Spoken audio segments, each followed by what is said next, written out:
a Constituição Cidadã. A ditadura civil-militar no Brasil vigorou de 1964 até 1985.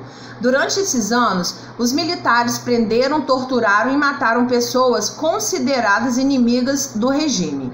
No entanto, muitos militares também morreram por causa das ações de grupos que lutavam para retirá-los do poder. Havia também membros das Forças Armadas que se opunham às práticas de tortura e perseguição do Estado, mas foram afastados de seus cargos ou expulsos. O processo de redemocratização do país começou em 1979, quando os militares decidiram fazer uma abertura ampla, geral e irrestrita.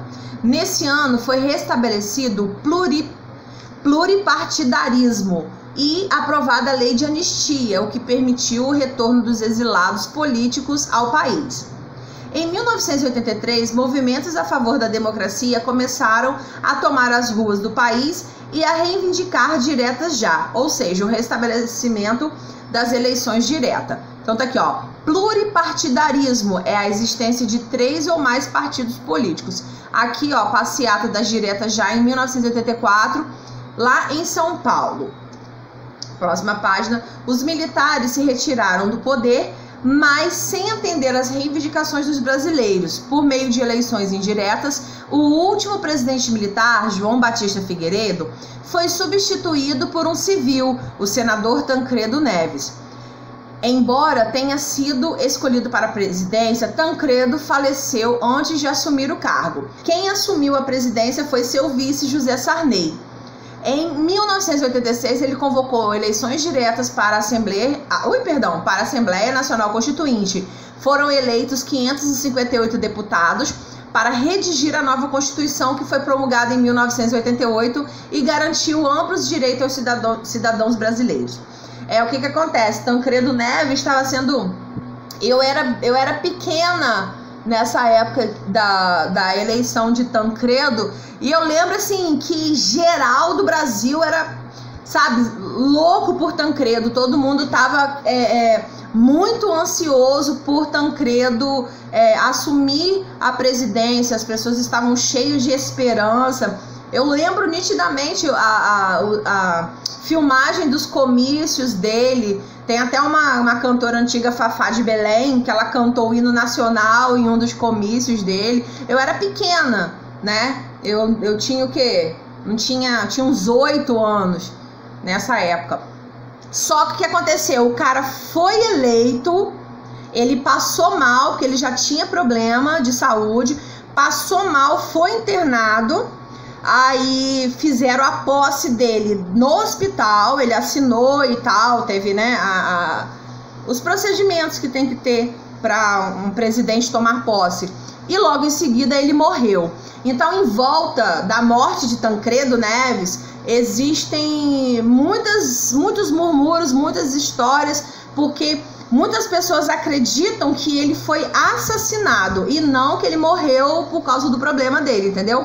Então existem vários historiadores. Isso não consta nos livros de história, tá, gente? Isso são coisas que são conversadas fora dos livros, né? Aí foi quando José Sarney tomou o poder, porque era o vice dele, e em 1988, há 32 anos atrás, foi estabelecida a Constituição que nós temos até hoje, tá? Explique com suas palavras as diferenças entre ditadura e democracia. Então nós temos aqui, ó, a democracia é um sistema político baseado na participação de todos os cidadãos, onde o poder do governo parte da liberdade e vontade popular. Já a ditadura é compreendida como o oposto dela. Nela, os direitos políticos são suspensos ou restritos e o poder se concentra nas mãos de um indivíduo ou grupo. E a diferença entre eleições diretas e indiretas. Diretas é aquela em que os candidatos políticos são eleitos diretamente pelo povo, né? É o que acontece com a gente. Tem a campanha eleitoral e dia 15 agora nós vamos lá votar, né, em vereador e prefeito. E indiretas é aquela em que os candidatos não são eleitos diretamente pelo povo, mas por um colégio eleitoral composto por representantes escolhidos pelo povo. Quer dizer, é o pessoal lá do poder que escolhe o presidente. Nesse caso, nas eleições indiretas, escolheríamos os candidatos que elegeriam o presidente. Logo, não escolheríamos o presidente. Oferecendo eleições diretas para os poderes executivo e legislativo, os constituintes enfrentavam o desafio de elaborar leis que garantissem direitos a todos os cidadãos brasileiros. A Constituição de 1988, por exemplo, reconheceu a cidadania indígena, legitimando a organização social, as crenças, tradições, costumes e outros elementos da cultura desses povos. Além disso, o documento definiu a prática do racismo e da tortura como crimes inafiançáveis e imprescritíveis, bem como estendeu o direito de voto aos brasileiros maiores de 16 anos, incluindo os analfabetos. Então tá aqui, ó, inafiançável, que não pode ser pago. Imprescritível é que é permanente. O que acontece? Existem alguns crimes que eles são, que se a pessoa pagar fiança, ela vai ser libertada, e alguns que prescrevem, quer dizer, depois, uma pessoa, por exemplo, matou alguém, aí ela foge, aí esse crime daqui a 20 anos vai prescrever, quer dizer, ele vai desaparecer.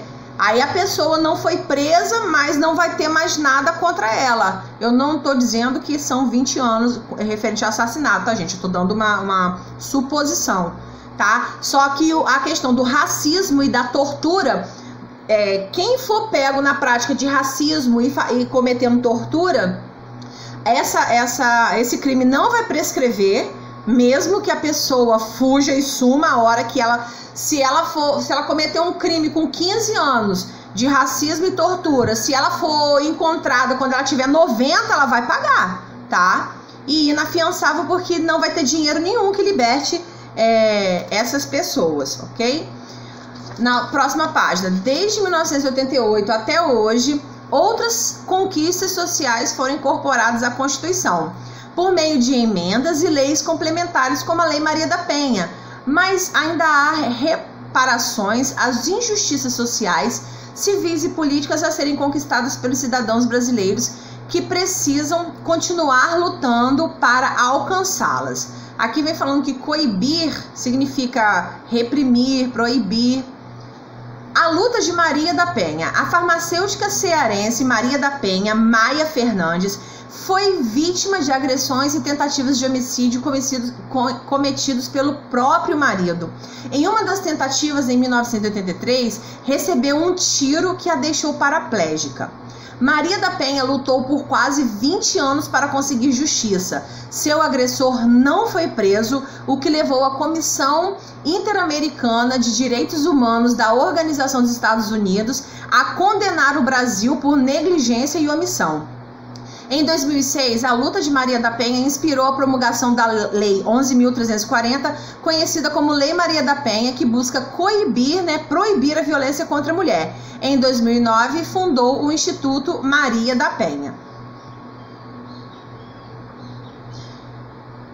Gente, para organizar o pensamento, você analisou o que caracteriza a identidade nacional brasileira, refletiu sobre o preconceito relacionado ao termo índio e ao processo de reconhecimento de cidadania dos povos indígenas, conheceu algumas das constituições brasileiras, verificou a conquista assegurada na Constituição Cidadã, conheceu a mulher que inspirou a Lei Maria da Penha. Aqui a gente vai montar o nosso mapa de aprendizagem, tá? Eu queria comentar com vocês, lembra sobre aquele seriado que eu falei que tem Guerras do Brasil, que o primeiro capítulo fala sobre os índios? Se vocês observarem... tá. Se vocês observarem, ali, somente na Constituição de 1988, que eles assumiram os índios como cidadãos brasileiros. Olha só que loucura! Sendo que os índios eram quem estavam aqui. Então, os povos indígenas, eles sofrem preconceitos. Às vezes as pessoas focam muito em preconceito com os negros e tal, mas os índios são totalmente marginalizados. As pessoas roubam as terras dos índios, roubam as terras indígenas. Pontos. Observe com atenção as fotografias a seguir. Na 1 aqui a gente tem uma manifestação relembrando os 100 anos da abolição da escravatura, né? Em 1988, e na 2 a manifestação indígena durante as celebrações dos 500 anos da chegada dos europeus no Brasil. E na letra A, o que está representado na fotografia? Uma manifestação realizada no dia 13 de maio de 1988, comemorando os 100 anos da abolição da escravatura. O que está representado na fotografia 2? Uma manifestação de povos indígenas no dia em que era comemorados os 500 anos da chegada dos europeus ao Brasil. O que há em comum na história dos povos retratados nas fotografias? Representam povos que tiveram direitos negados durante anos e que ainda hoje são vítimas da discriminação. Na letra D, na sua opinião, as manifestações dos povos representados nas fotografias são importantes e por quê? As manifestações são formas de chamar a atenção da população para as injustiças cometidas contra esses povos durante séculos. Então aqui a gente encerra a nossa aula de hoje.